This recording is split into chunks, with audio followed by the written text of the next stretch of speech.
भगवान का प्रसाद पंचामृत कब तैयार होगा ब्राह्मणों की दुनिया में? बाबा, हर पूजा और अनुष्ठान में पंचामृत का इस्तेमाल होता है। तो वेद के पंचामृत क्या पंच ब्रह्मा है जो 100 संख्या मिलकर एक हो जाएंगे? पंच अमृत कहा जाता है। पंचामृत उसमें एक अमृत है शहद। शहद शहद की मक्खियों से निकाला जाता है। जो मक्खियां प्योरिटी की पावर से ऐसी यूनिटी का घर बनाती है कि एक एक छेद में एक ही अंडा होता है, परंतु उसकी पालना अनेक मक्खियां मिलकर के करती हैं। छोटे से मक्खी के छत्ते में हजारों हजार पलती है। जगह छोटी सी है, फिर भी कितनी इकट्ठी होकर के रहती है। कहते हैं स्थान कम पड़ सकता है बड़े घर वाले का, क्योंकि उनके दिल में जगह नहीं होती है। और जिनके दिल में जगह होती है, जिनका दिल सच्चा होता है, दिल बड़ा होता है, छोटा घर होने पर भी घर बहुत बड़ा महसूस होता है।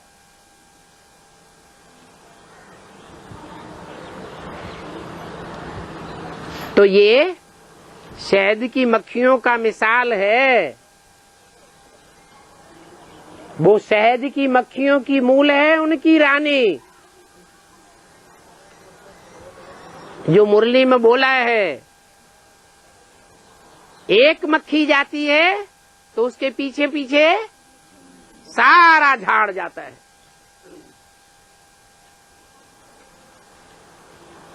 वो शहद की मक्खियों का झाड़ सारा का सारा मनारा उड़ेगा।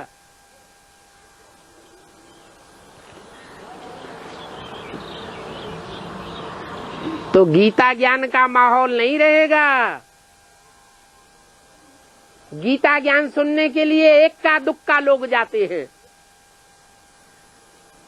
जब वो मक्खियां भागती हैं, जिसकी यादगार भागवत बनी हुई है, ढेर की ढेर मक्खियां भागी तो भागवत बन गई।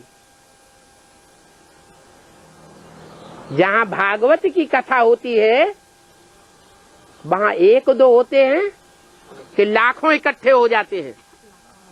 लाखों इकट्ठे हो जाते हैं। कहाँ की यादगार? संगम युग में प्रैक्टिकल में ये यादगार बनती है। ये शहद की मक्खियां जो शहद उगलने वाली है, मिठाई मीठा उगलने वाली है, हर दवाई में वो शहद काम आता है। दवाई काम नहीं करती है।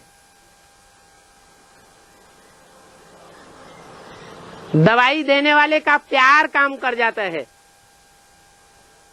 दुआ काम कर जाती है। वह दूध घी दही किसका चीनी किया गया? तो जो शहद है वो अमृत है, पहले नंबर का।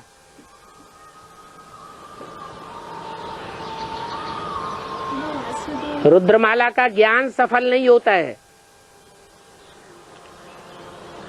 वो शहद सफलता प्राप्त करा देता है। ज्ञान है दवाई डिफेक्टेड आत्मा की, वो दवाई काम नहीं करती है।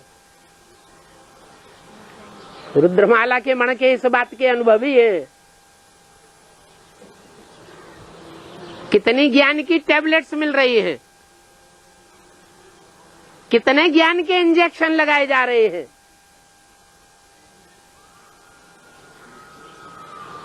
दवाई काम कर रही है?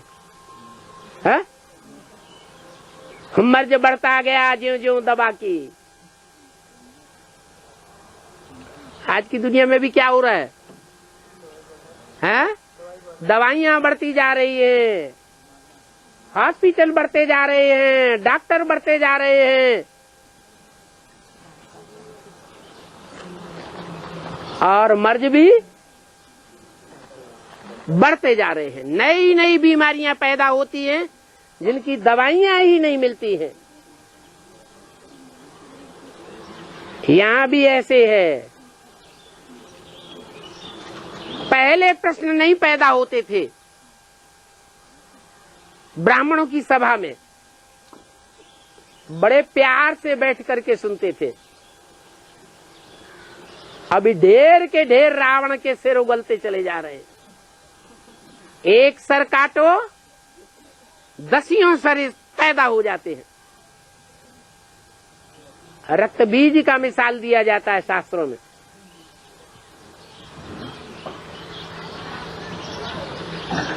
एक संकल्पों की बूंद गिरता है तो उससे हजारों संकल्प पैदा हो जाते हैं।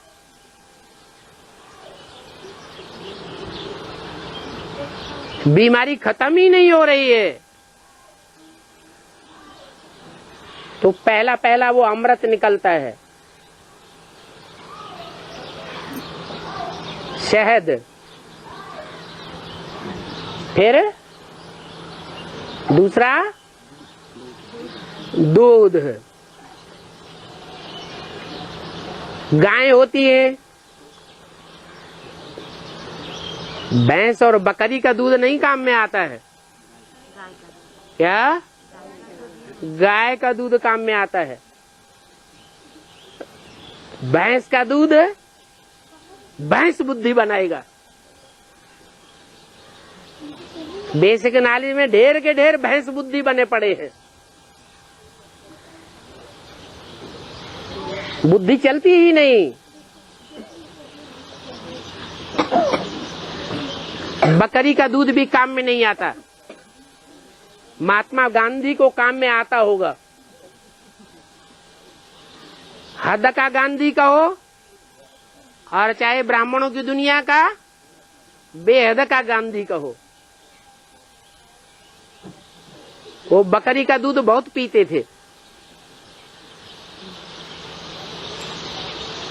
परंतु फायदा नहीं होता है। गाय का दूध काम में आता है। गाय भी दो प्रकार की होती है, कहो के 3 प्रकार की होती है। एक है विदेशी गौएं और एक है स्वदेशी गौएं। विदेशी गौएं दूध तो बहुत देती है, ज्यादा दूध देती है कम देती है? ज्यादा दूध देती है। ज्ञान बड़ा बढ़िया बढ़िया सुनाएंगी, ढेर का ढेर ज्ञान सुनाएंगी, लेकिन प्रैक्टिकल जीवन में जीरो।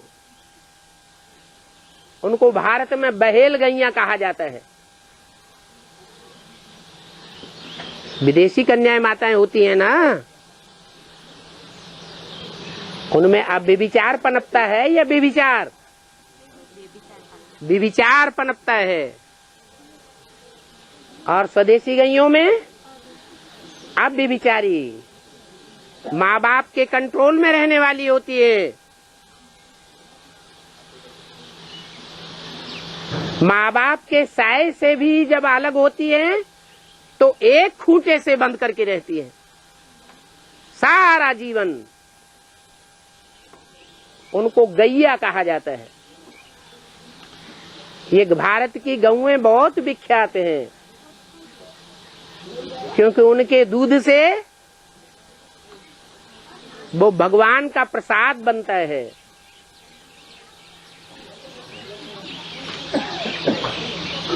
जो पंचामृत कहा जाता है।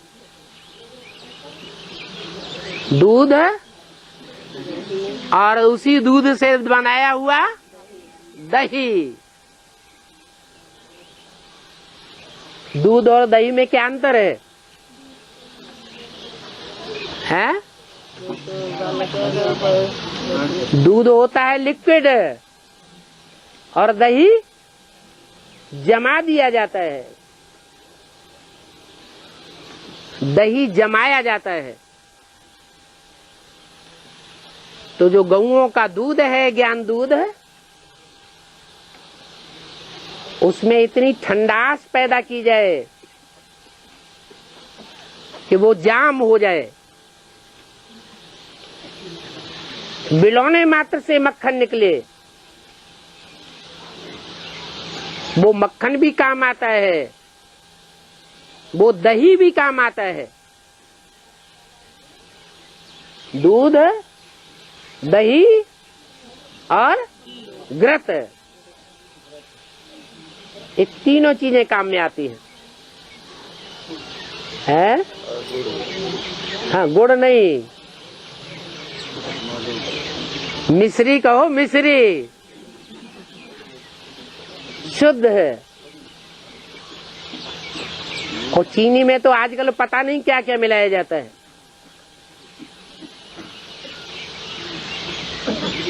तो उसे पंचामृत कहते हैं। 5 प्रकार का अमृत है, वो मिक्स होने से भगवान का प्रसाद बनता है, पीने योग्य। जो पेय है उसमें पंचामृत श्रेष्ठ माना जाता है। पेय भोजन को पचाता है, पेय है ज्ञान जल को भी परिपक्व बनाता है।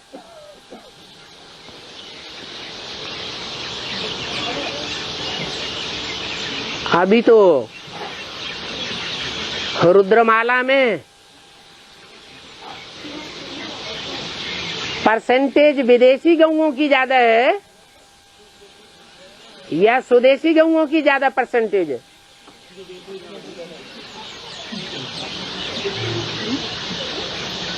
सूर्यवंशी 10%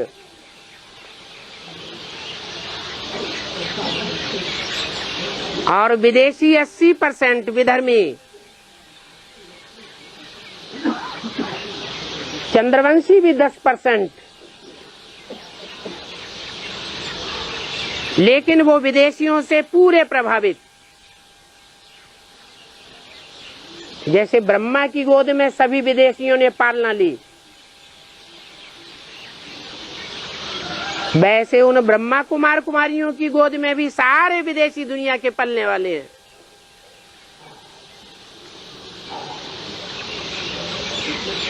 तो 90% हो जाती है विदेशी गौएं।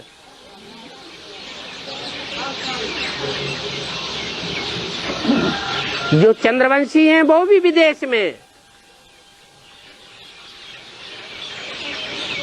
विदेशियों के चुंगल में फंसे हुए हैं। इसलिए बाबा ने मुरली में बोला है, मिस इंडिया है तो मिस इंडिया को भारत में रहना चाहिए, विदेशों में क्यों धक्के खाती है? विदेशियों के पंजे में क्यों फंसी हुई है?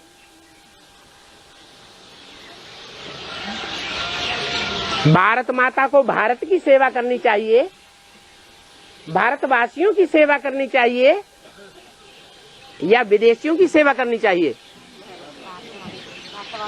भारतवासियों की सेवा करनी चाहिए। तो चंद्रवंशी गौएं भी जैसे कि विदेशी बनी पड़ी है।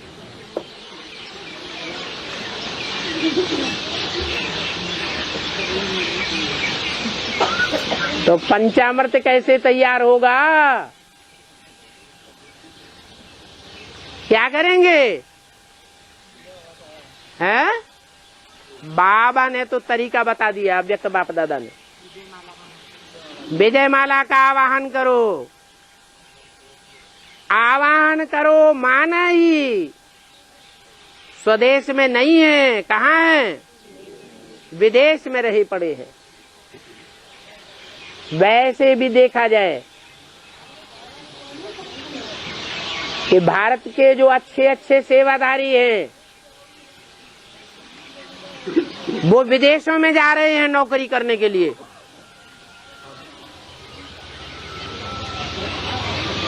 भारत की सेवा को छोड़ते जा रहे हैं। ड्रामा प्लान अनुसार विदेशों में भेजे जा रहे हैं। ब्राह्मणों की दुनिया में भी ऐसे ही है। जो अच्छी अच्छी चंद्रवंशी ब्रह्मा कुमारियां हैं, कहाँ सेवा कर रही है? विदेशों में सेवा कर रही है। अभी उनका आवाहन करो, उन गैयों का आवाहन करेंगे, भारतवासी गौओं का।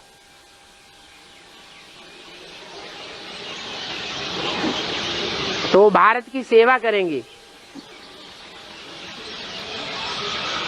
उनसे पंचामृत तैयार होगा।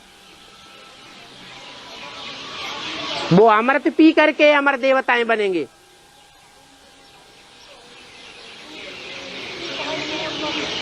नहीं तो बहेल गौएं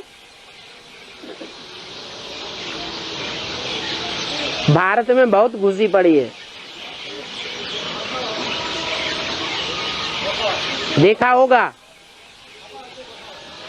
पहले तो हिप्पियों के रूप में कितने देखने में आते थे। अभी तो उनकी संख्या थोड़ी कम हुई है।